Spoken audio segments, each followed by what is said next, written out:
The 4th of July is known to all those who have had the good fortune of studying world history to be America's Independence Day, and America celebrates 250 years since the 4th of July 1776 today.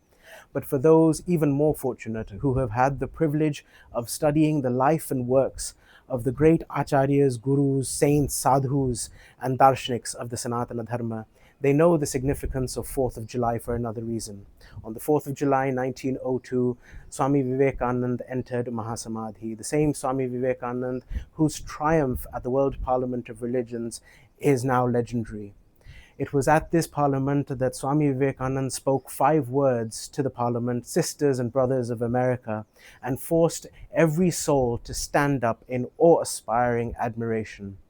In the subsequent meetings with various different disciples, one disciple asked Swami Vivekananda that how is it that a monk from the East who had never been heard before, had never been seen before, was able to command an entire parliament to stand up on their feet in standing ovation for several minutes? What was the secret?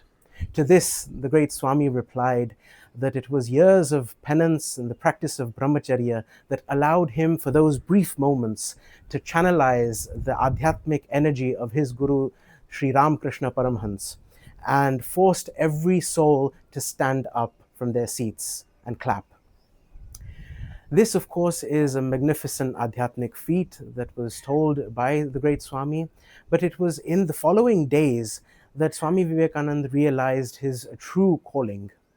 Naturally, after his great triumph at the parliament, Swami Vivekananda was invited by the who's who of American society, socialites, those in the upper echelons of American society, and traveling in style, living in the lap of luxury for several days. And in one of these rooms, in one of these fancy homes, Swami Vivekananda couldn't sleep all night and wept, and said in a prayer that, "Mother, how can I possibly enjoy these luxuries when I know that my own countrymen live in great poverty, without a shelter over their heads, without one square meal even throughout the day?"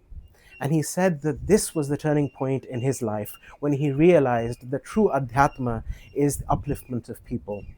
It was at this point that Swami Vivekananda realized that his life's mission was not only to do dhyan and pronounce upon the great Patanjali Yoga Sutras and other darshanik texts, but to arouse every one of his countrymen to help one another in adhyatmic and worldly pursuits. It is for that reason that Swami Vivekananda propounded the already established Vedic ideal of Atmano Mokshartham Jagadhitayacha, for the liberation of the soul and the good of the world.